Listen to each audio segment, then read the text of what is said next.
Piotr Yan want to fight Umar Nurmagomedov next, a fight that made sense, but Umar is not ready. I hope there will be a worthy challenge for June in Baku or July in Abu Dhabi. Umar's not ready for June or July, but he's ready for October. I'm pleasantly surprised by the call out. Abu Dhabi in October.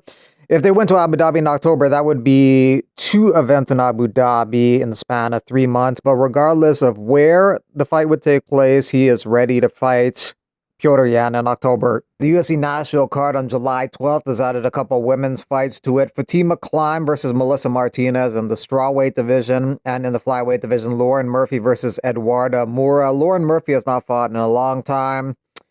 Maybe it's her final fight. Gabriel Miranda no longer on the UFC roster. He recently lost to Jamal Emmers by KO in the first round.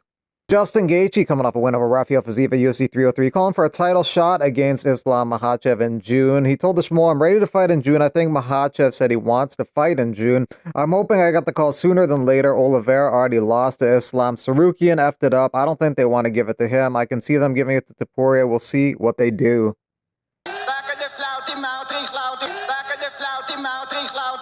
Volkanovski has fought both Topuria and Makhachev. Feels that Topuria is the most dangerous threat to Makhachev's title reign at 155. But Ilya has that power. And that's, with like Islam, he's going to move up. Yeah, but people want to count him out. I'm telling you, he's just as dangerous as anybody, because of, he's going to look for that chin, and if he touches it, he can. Well, we saw Islam get knocked out before. Yeah, exactly. I mean, and Ilya, if anyone can test that chin again, it's Ilya as well. So you're gonna. I think that fight will happen. That's what I was gonna say. Do you think he gets the title fight, and do you think he actually beats Makhachev? The fact that he vacated, because you fought them both. Yeah, well, that's it, right? People can ask you fought both. What do you think? I mean, it's pretty simple. If anyone looking at it, Ilya is that dangerous. The only way I see even Islam losing is someone catching him. Mm-hmm. Same with myself. Yeah. So, but who's got the best chance of doing that? Someone like Ilya. Yeah. So it's definitely a fun fight. I think, look, if it goes 25 minutes, it's all Islam. But there's a good chance Ilya can catch him because he's obviously got that very tidy boxing.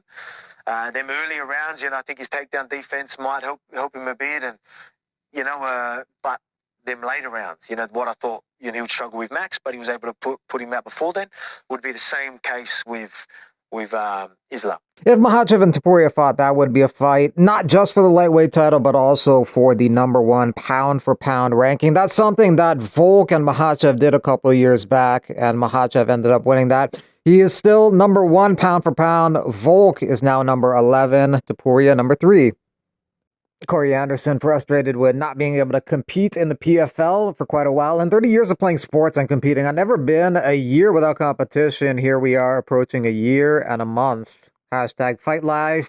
#PFL. Michael Chandler supports Conor McGregor's political aspirations. And then the other name that you're constantly, kind of linked to is obviously Conor. Just a quick one on that. What do you think of his presidential bid for Ireland? I think you should vote. I think you should vote for Conor McGregor for president of Ireland if you're a resident of Ireland. No, I mean, I don't know. You don't know what's up with what Conor's thinking. It could just be a political stunt. Could just be for attention. Not a bad move if it is, and we'll see.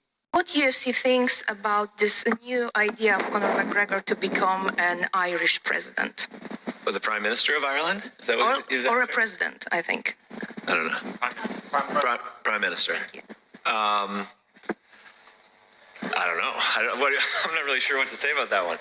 I think he'd do a great job. He seems pretty passionate. He had a very impassioned speech at the White House. He raised a number of very important topics. And let's just see, I know he's pushing for the, this is the ultimate democracy. So let's see what the people think. And maybe Oscar's the better person to. Thank you. You're welcome. I hear that, but are we looking at something on eBay right now? Is there... What? Hey, Henry, is this the belt that was stolen? Nah, is it? Henry Cejudo original UFC flyweight belt by DJ Mao or whatever that is. What is that? When was that posted? Can we find out exactly when? Yeah, no, they're fucking with the... They're messing around. 12 hours? Seller DJ Mouse. Oh my God! What? Yeah, no, they're fucking with this. But is that belt? Is it the old style Yeah, belt it's right the there? old school belt. It's the old school belt. So that's the one that I beat. That's one that I beat from Demetrius Johnson, dude. Yeah, by DJ Mouse. Yeah. UFC Atlanta, June 14th, adds another fight to the card. Cody Brundage versus Mansour Abdul Malik. Both guys coming off KO victories recently. Cody Brundage over Julian Marquez and Abdul Malik over Nick Klein. Some of the other fights on the Atlanta card include Rose Namajunas versus Miranda Maverick. A chance for Maverick to move up in the rankings at 125. They're number 7 and 14 and at flyweight. And then you got Alonzo Menafield versus Umar C in the light heavyweight division. A chance for C to break into the rankings if you can get the win. You also have a middleweight contest between Edmund Shabazian and Andre Petroski. Petroski's coming off a recent win over Rodolfo Vieira. Edmund Shabazian's coming off a recent knockout victory over Dylan Budka. When the bell rings on Friday, July 11th, from MSG live on Netflix, Amanda Serrano will become the highest paid female athlete in the history of all sports. Highest payday for an event, tournament match ever. I'm in the driving seat here. At the end of the day, Amanda needs this fight a lot more than I do.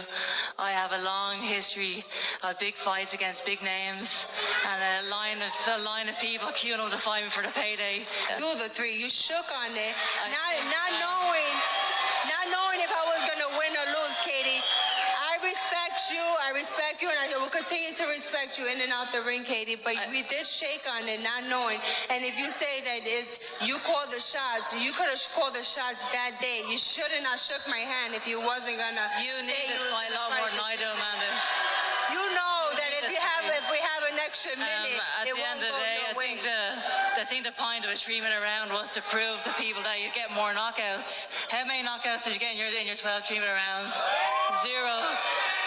They end up being boring fights. This trilogy is granted because I feel like I won this fight clearly. I think the world, the millions of people who are watching on Netflix, the 70,000 plus in stadium felt like I won this fight. Nevertheless, Katie Taylor is a great champion, and I can't wait to share the ring with her once again. The 3rd time's the charm.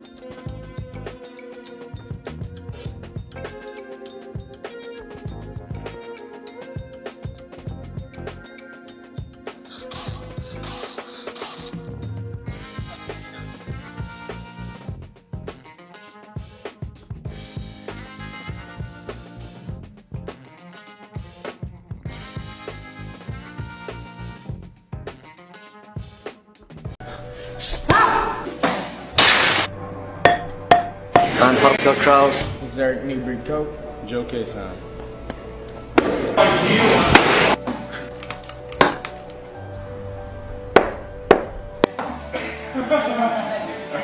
Again. One more.